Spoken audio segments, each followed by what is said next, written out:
Okay, so this is the first interview, and because it's the first one, I still have to look on all my notes that I made. It's all about adventuring, and today we have Neil Hill. Well, Neil, introduce yourself. Tell me a bit about yourself, what you do, and where you're based at the moment. Okay.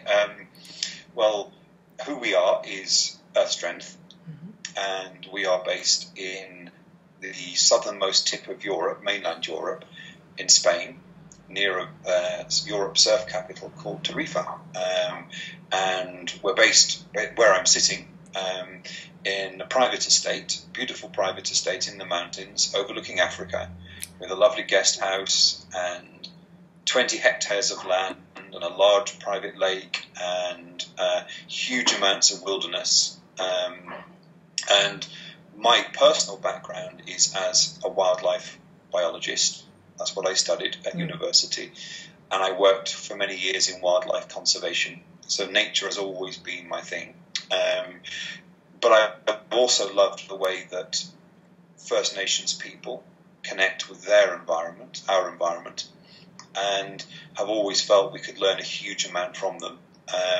And the more that I studied how these people lived, the more I felt it could be combined with my knowledge of nature to be taught. And at the same time, I love movement, and my colleague in Earth Strength, Rannoch, his background is in movement and martial arts, and loosely the world of fitness. And together we brought our skill sets together to create Earth Strength, which is basically moving in nature with a combination of physicality, if you like, and mindfulness and reconnection into nature. Wow. So that's a bit about me and what we do. That's really interesting, and I just like visualizing now, looking over Africa. That would be really cool right now. It's all about adventuring. When we talk about adventure, what would you say, what does adventure mean to you? Adventure to me means, for me, adventure means a daily experience. It means discovering something new. It doesn't mean you have to go to the Amazon to have an adventure. You can have an adventure within your own community. You can have an adventure wherever you are. Adventuring is about discovering new things. So it can be discovering new things about yourself, new things about the way your body works, the way your body moves. Turning over a rock in a park or your garden and finding an animal you weren't expecting there is having an adventure. And one of the things we routinely do is we forget to celebrate the commonplace. We forget to celebrate our communities, and we think adventures are for other people. They're the people who've got the time to spend 6 months paddling up a river in Africa, when actually, in actual fact, we can all have adventures.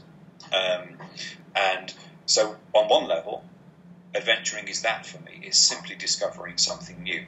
And that can be through doing, for example, one of our courses. That's discovering something new. It's learning how to light fires and find wild foods and navigating nature and all those sorts of things. But adventure is really for everyone, and it's pushing your boundaries. It's jumping out of your comfort zone. It's looking beyond the confines of. There's a wonderful quote which most people, when they go into the countryside, they drive to a beautiful place, and they sit in or around that beautiful place in either a car or a chair and have a picnic, and the rest of the landscape they're looking at really constitutes the view they're looking at. And most of these people don't go into the view; they sit looking at the view. They don't participate in the view, and it's only a relative few intrepid explorers that cross the car park boundary and walk off into the view. And what we like to do at Earth Strength, is to encourage people to go into the view, is to go into the landscape and to explore it, And as they're exploring it, they can explore it through their bodies, through movement, through simple walking, through taking their shoes off, through feeling the ground, to going up to these wild places and actually physically experiencing it firsthand. And then within that, you can have all sorts of sub-adventures and games. You can do your fire lighting and building your shelters, and you can do the whole bushcraft thing, and you can do Tai Chi, and you can do whatever else it is you want in there. But it's getting people to cross that threshold to start with. So that's my idea of adventure. That's a really interesting view.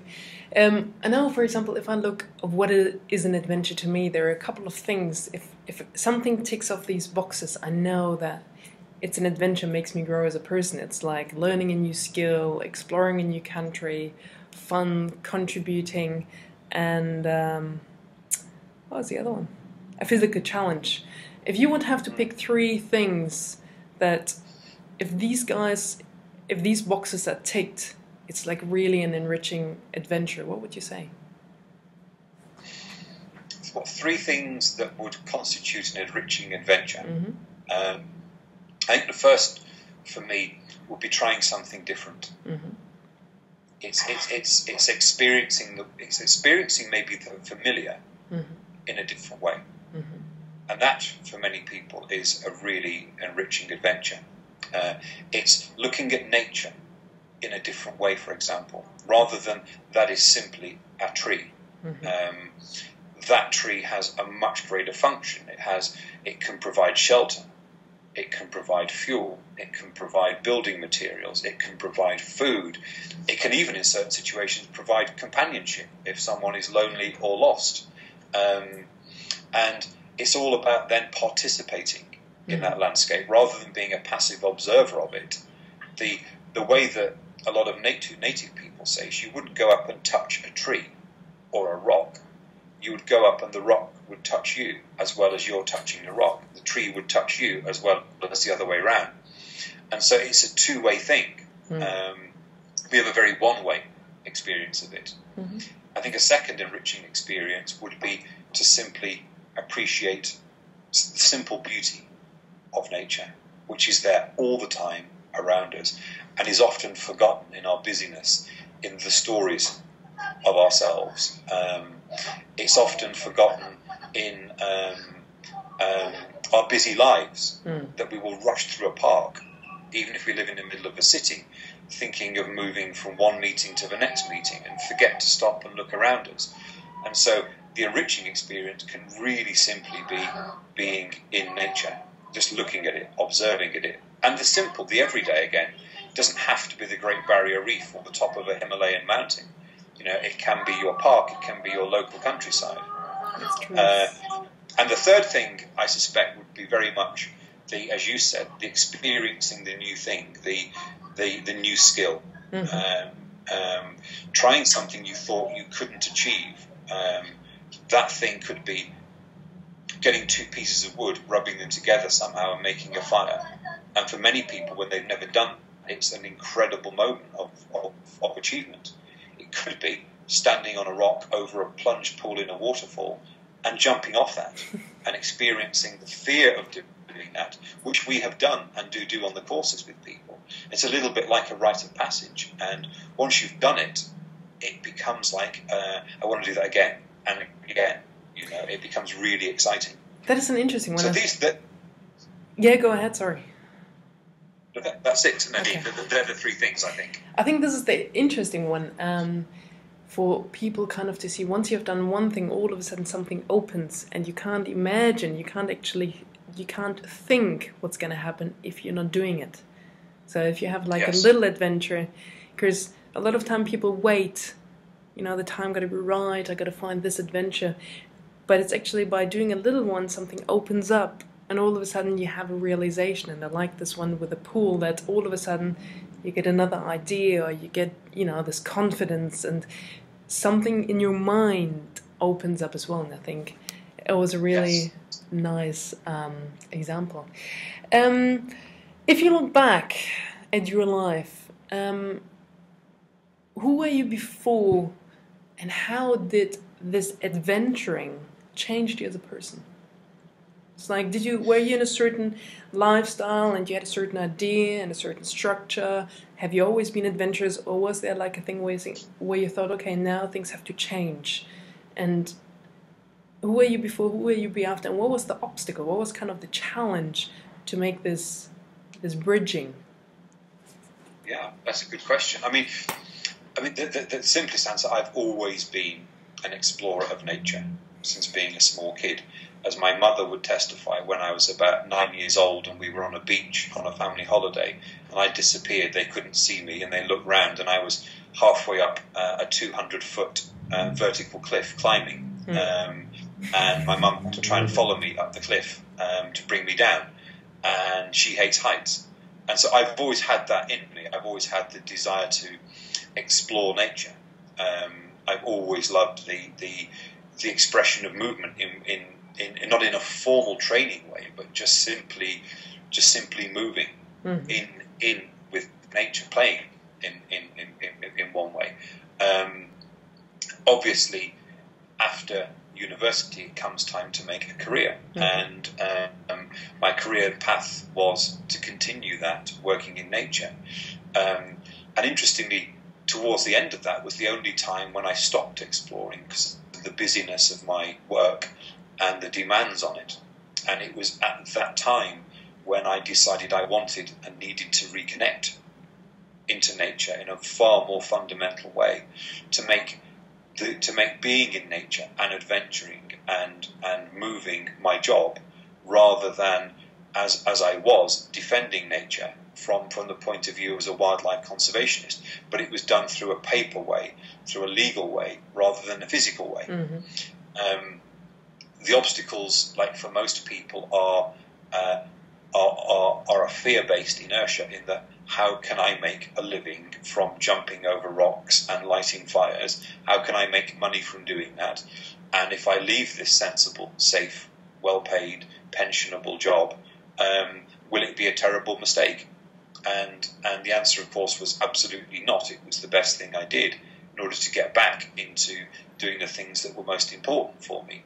But you know that, sorry to interrupt, it's just this moment, this moment when people have this realization and you have this fear. It's logically now, when you're looking back, it's very easy to say, of course, not. But can you remember the feeling of how it felt and like everything maybe that went through your mind, and what was the little push? Because a lot of people have this and they know it's going to be good for them. It's logically, it makes sense. It's like, you work out, you know that you got to go do running or something because it's good for you. But there is this, as you mentioned, this fear. What helped you? Can you remember where it's like you said, okay, was there anything that helped you, or was there something you had to work through in order to made this flip, or did you just hand in the resignation letter at work and said, that's it, and now I'm going to work it out, how am I going to do it?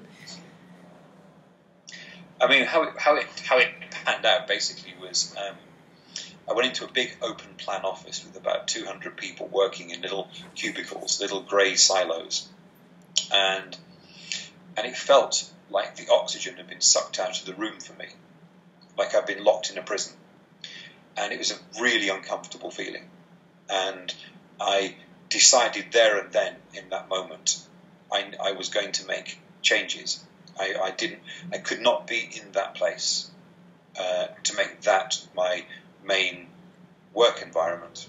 And it happened gradually, by first of all becoming involved in European scale landscape conservation projects, which eventually led me more and more to spending more and more time in nature. So the money that I was earning was I was able to spend 1 day a week, then 2 days a week, then 3 days a week. And then quite simply the contract ended that I had working for that national park. And I decided that I didn't want it to be renewed. And that was the break. That was the opportunity. And yeah, of course, there was an element of fear in like what will happen. But actually, even in the most sensible job in the world, you actually don't know what's going to happen the next day either. You really don't know. We pretend we know, but we don't actually know. So there's still an area of fear, but we just block it out. It's so funny, isn't it? I'm just going to jump in on... one of the best things I ever did. This is awesome. I just had to jump in the way. It's true, like, people think they have a job that this is secure. It's like this. Tomorrow the economy can, I don't know, crash down and the company goes bankrupt and you're like fired. It's so funny. There is this in the mindset that because you have a secure job, everything is going to be fine. But the thing is, yes, you actually are not in control because it can happen without you being prepared. And I think asking the question, okay, how do you want to feel? How do you want to wake up? How do you want to feel going through the day? And most probably not going in the cubicle and just having this routine. And it was interesting to see, so it happened gradually with you. It didn't was like made a cut and then you just actually made different choices once you had made a decision in your head, okay, this is what I want. Because I think a lot of people are struggling with, I gotta make like this really big cut. And I actually did this cut, like I just quit my job 30 days and I was like, right, I gotta create my first adventure in 30 days.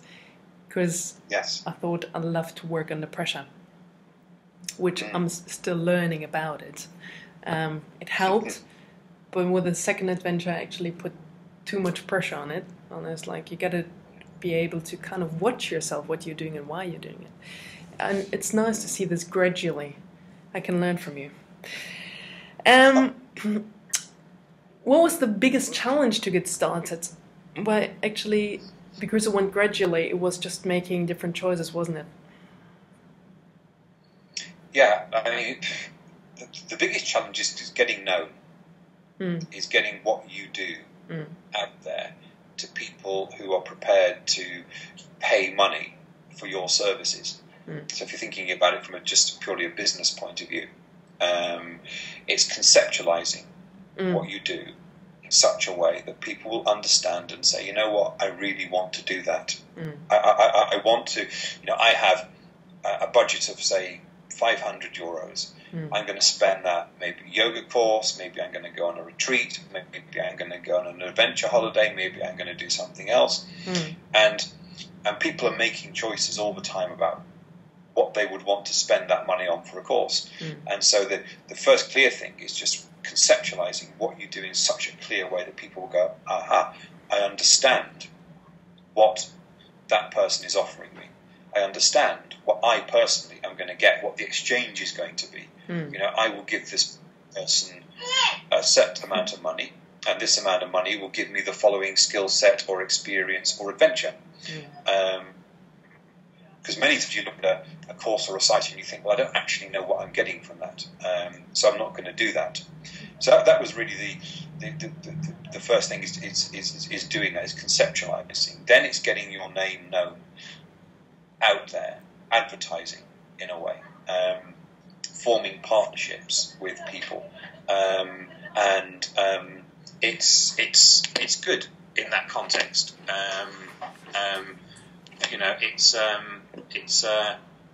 It's exciting to prepare the ideas in such a way that you are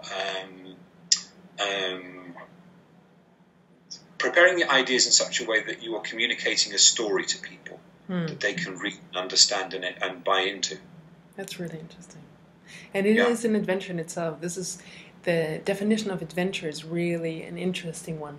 Because this experiencing an adventure to create your idea and forming into a business that is actually based on your craving to have this experience and this the variety in your daily life. It kind of adventure is everything. It's what you make it once you kind of just open your mind to it. If you would pick one, let's say, like an adventure that you did, like apart from this one, like is there one first big adventure that you kind of remember? It's like where you actually went out and did something, just an adventure just for you, apart from Earth Strength. Oh yeah, absolutely. I mean, there's countless little adventures, and sometimes it wasn't the very biggest adventures that made the biggest difference. As a child, crossing that crossing that frontier into the unknown was probably one of the biggest ever adventures. It's what lies beyond that hill. And as a child, there's lots of fear based around, what could be beyond that hill. And just taking a bag with some food and crossing that hill and finding more and more explorations. And I can think of a particular place in North Wales where that happened, and just then wanting to go further and further and further and find more things, and on that particular day. And it was just wonderful. And so that was a particular experience. Going into the first proper desert, the Negev desert between Israel and Egypt, was a very memorable one on lots of different levels. It was the first environment that I'd been in that was actually really threatening in a way. Of course, up in the mountains, it can be very, very dangerous and things. But we have a dog in the back. Sorry? We have a dog. We have a second interview. Yeah. We have several dogs and a postman out there, and all sorts of people moving through. Oh, wow. So who knows if we get disturbed or what? And that is fine. See, life happens as it happens. It's part of it. So absolutely. Tell us more about the desert. Did you cross it by foot? Did you what was it like? How can we picture it? When you went to the desert, Okay, did you? Well, to picture it, the Negev desert's what's called a Hamada desert, a stony desert. And it was a combination of vehicle and on foot and camping. And it's an extremely beautiful place. It's a very ancient landscape. It's very, the rocks are extremely mineral rich, like crystalline, but very fragile from the extremes of heat and cold and wind. So they're very difficult to walk over. If you were to slip, you'd probably really cut yourself on the sharpness of the rocks. And if you're climbing it, then it's constantly breaking off in chunks. And it's very up and down. So you're in deep gullies one moment and then climbing a steep cliff the next moment. And so it's very challenging from that point of view. Like all deserts, it's also extremes of climate. And a huge lack of any resources in which to make shelter or anything else. And so it's one of those places you have to really prepare for. You can't simply go into it with a small bottle of water and wander around comfortably because you're asking for trouble. Yes. How long was the journey? Sorry? How long was the journey? Just a couple of weeks. Just as good. A couple of weeks in the desert can be quite a long time. Yeah. And we did come out from time to time back into civilization. The routes took us by accident and by design into places where you could reconnect with the sort of modern world. But it was fascinating to come across lots of Bedouin encampments too, and to drive along and quite literally to have that moment where you're in a almost totally barren, remote, rocky desert, and then you come round the corner of one of the wadis and find an area of about 2 hectares of beautiful palm trees and a lake and a few houses in the classic sort of oasis situation, and literally abounding with wildlife. And then off you go towards the desert again. But no, deserts are wonderful places, but it was the first place I'd really been in, other than the mountains of northwest Europe, that you had to be extremely careful. You had to have a degree of planning and equipment and backup plans in place in case something went wrong. It wasn't simply a walk in a forest or a walk along a river. There was a degree of a real adventure to it, because there was an element of this goes wrong, it will go very wrong for you. Oh yeah, it's kind of a driving force to really focus on your preparation, because the fears come up that if I don't have this is gonna happen. This is actually an interesting one. Do you get overwhelmed, like when you're preparing for an adventure or for a project? It was the air conditioning. Do you get overwhelmed of where to start, what to work on, what you need? Do you set yourself a deadline to make sure that you're keeping the momentum? Or what's going on when you're planning for an adventure? Usually I love the planning phase of an adventure. So I've never been overwhelmed by that phase of it. Now I pretty much know to go into my equipment cupboard and to pull down various things depending on the place that I'm going to. And I now know the things that will never be used, that simply pack up a lot of space and weight and are just annoying, and those things that will be used and will be used regularly and may need a backup and may need to be the best that I can afford to buy, because they will receive an awful lot of strong use on a daily or hourly basis. I actually really love the planning side of it, knowing what I need to bring down, where I'm going to go. I love entering the adventuring frame of mind, which is very much a case of beginning to notice the environment more around me, getting into preparation for being in a remote place, looking for the little clues that, and often the adventures I'm talking about are going out with groups of people to places that I know well, have been well researched and planned, have reasonably good or very good access to the civilized world should we need it for any form of emergency. So most of the time I'm going into places that have a degree of danger about them, but it is not like taking an expedition to somewhere like the middle of the Sahara or the high Andes or the middle of the Antarctic, for example.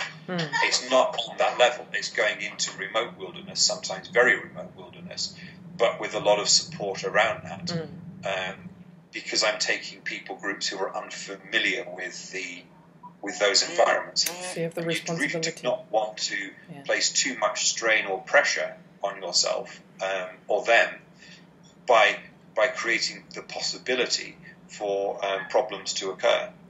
How much time does it take you to prepare, to make a decision when you're going to do an adventure? Is it weeks? Is it days? Is it months? Let's say if you would do a personal adventure just for you, or how you have done it in the past, how much time? With me, it tends to be very spontaneous. And again, these adventures can be just a couple of days.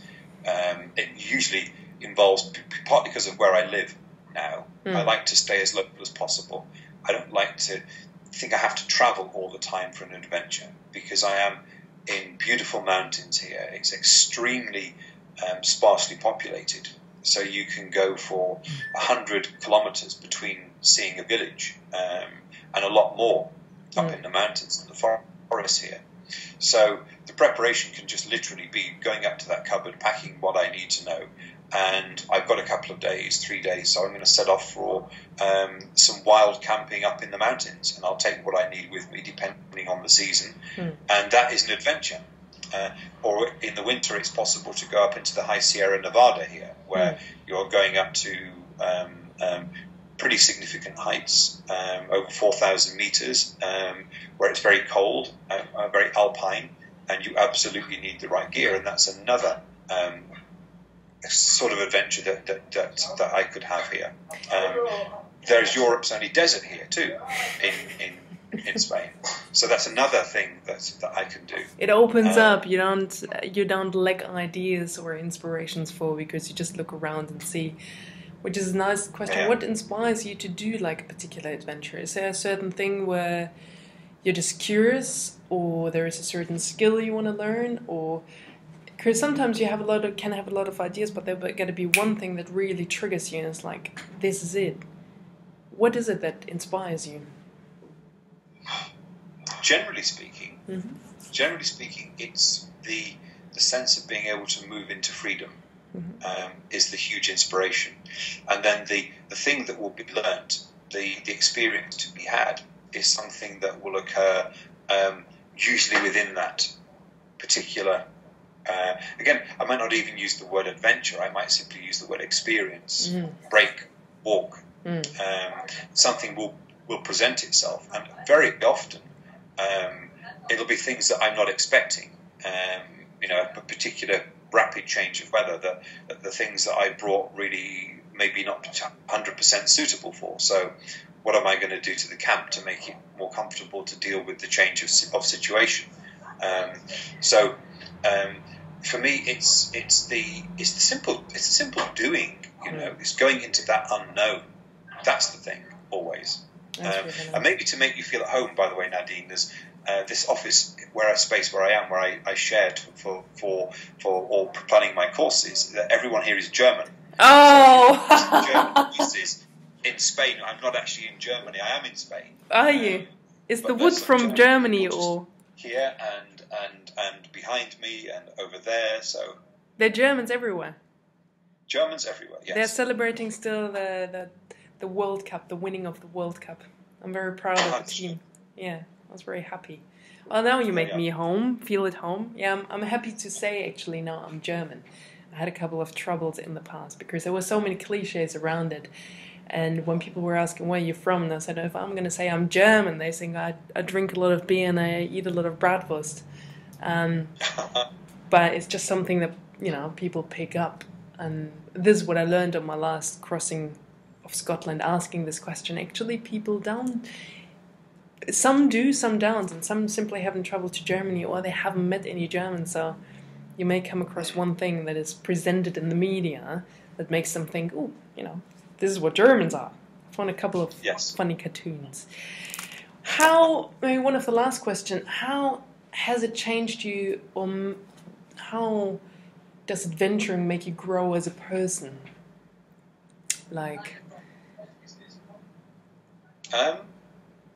Simplest answer is self-sufficiency. Is learning to rely on your own skills, is to become self-sufficient in any one moment, which builds a sense of confidence and self-esteem. Is one way of looking at it. It's knowing that you have to rely in certain moments on your own abilities. You can't go and flick on a light switch. You can't go and turn on something to make your food. You can't have hot water. It's relying on the knowledge that you have, both as a human and a human with a particular skill set that's been developed. So the words I would use would be self-sufficiency, would be the main one. It's an interesting one, the word developing, and I think this is goes back to you have to get started to develop the muscle of adventuring, but also the muscle of a certain skill. When I was going to set out to learn bushcraft skills and cross the whole of the UK, I realized how ignorant I was. Because there's so much to learn, I first had to understand how to look at nature. And then I'm quite impatient sometimes. So I just want to go do and, just have it all ready and use the skill and know how to make fire. But I realized that certain things do take time. And it might be a journey that is stretching. So I couldn't put it all into one adventure and then just tick it off next. It is a journey. So it's nice that you're saying, it's developing. And I think this is where people got to realize, don't wait too long. Don't wait until, you have these holidays. Don't wait because it's starting. And it might be just a day. It might be 2 days. It might be something that just ignites you to realize, ooh, I like this feeling. And just tapping back into feeling what you want, feeling who you are, feeling what you can do, and then trusting.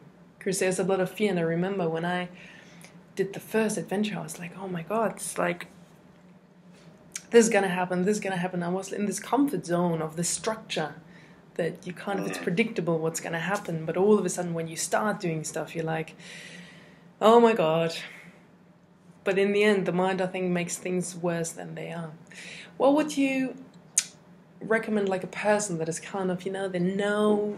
they're just so much in the rut. They're stuck. They're they want to do something and they know it's going to be good for them. What would you tell them? For me, the simplest thing is just do it without worrying about it or overanalyzing it. Just make a little jump, and if you really want to make one of the things someone told me was a long time ago is try and make what you love your job. The thing that makes you really happy. Try and make that a way of making money. And then you realise that you don't need to make a huge amount of money in order to be happy, because you're doing what makes you happy anyway. As long as you can then pay the bills, that's kind of cool. I think that's one thing. And the second thing is that old Mark Twain quote, which is so relevant, is that in 20 years' time, the only thing that you will regret are the things that you didn't do, not the things that you did do. So it's the doing. That's the most important thing. Just do. And usually you find if you do that in with enough force, with enough belief, then somehow things will conspire around you to make that work. And if it really doesn't work, then you try something else. Do it again. But it's the not trying that is the worst thing, I think. It's just trying it. And in terms of just the exploration thing, as you mentioned, you can simply say, I don't get out enough. So what I'm going to do is I'm going to make a picnic. I'm going to take some water. I'm going to take a bag, and I'm simply going to drive to the nearest large wild place, and I'm going to go for a walk in that place, and I'm going to spend a whole day there, and I'm going to find a nice place to sit and eat and explore and try new things. And then it may be that the next time you take a tent and you camp, and then it may be the next time you make, obviously in a safe way and appropriate to the site and appropriate to nature, a little fire. Sit around a fire. You take someone with you. You may decide to take your family with you. It's simply the doing of it, and the doing doesn't have to be massive. That's scary. That's the thing that scares most people. It doesn't have to be completely giving up my job to buy a kayak to go down the Amazon. It can be taking a week off on your own in the mountains. Simple as that. And I love what you were saying. It was so beautiful. People just gotta be one thing, but it's like it gotta be big, otherwise it's not good enough, or it's not gonna be the adventure. Where the mind sometimes slips in and is like, you come up with an idea and then you think, oh, it's not good enough, or it's not an adventure. It's like all these judgmental stuff in there, where what you just said, you just make a decision, this is gonna be my adventure. No matter what the mind comes up with, what else you can do. Yes, most probably you can do all these bigger things, but it's just doing this and then gradually implementing another thing in it and another thing, and then this may lead up to the bigger adventure that so far you couldn't touch. So it's like gradually building up to it, which kind of diminishes the fear as well, which is really nice to see. Absolutely. Right, is there anything... I'm inspired. And this is why I love listening to you. It kind of reminds yourself about certain things, that like I do, or certain other people and adventurers do. We have certain characters, and we learn from one another. So it's really beautiful just to be reminded of it. Is there anything that I haven't asked you, and you think it would be good for people who watch this to know? Is there any question that you think? I think the basic thing is find out what's around you. Find out what's around you in your local area, and you'll be really surprised what's there. And go and explore that area.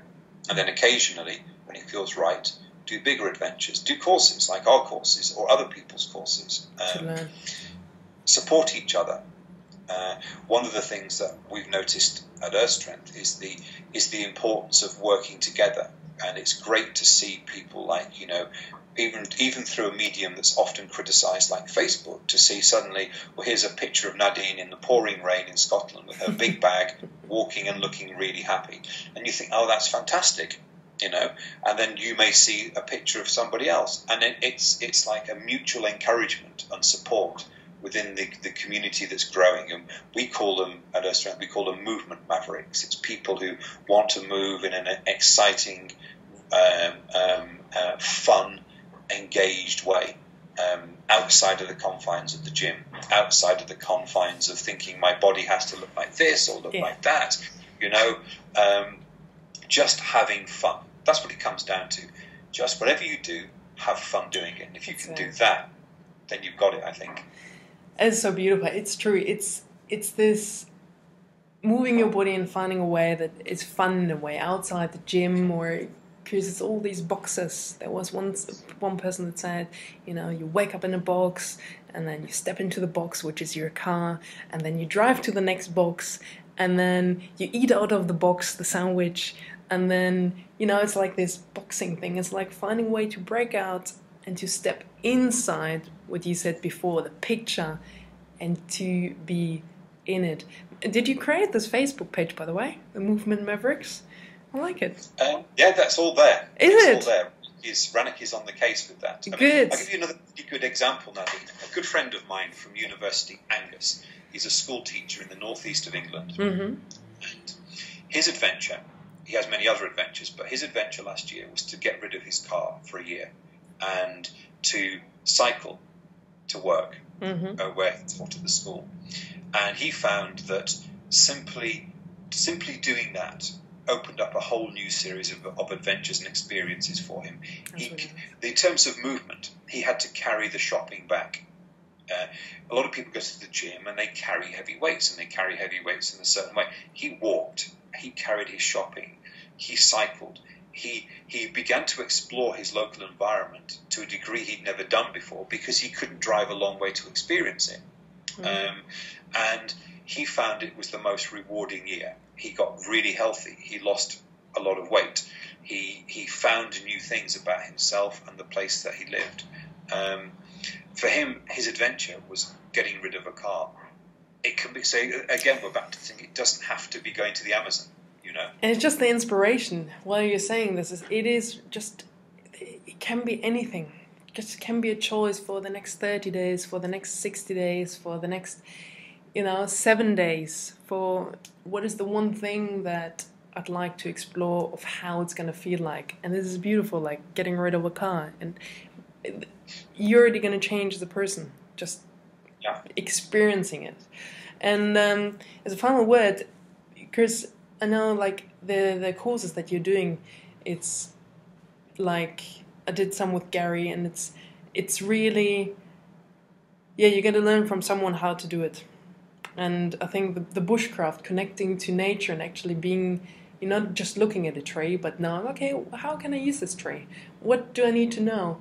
And just the knowledge you're building up is so enriching. When I went across Scotland, the Widowmakers, I was looking out, okay, which tree can I not sleep under?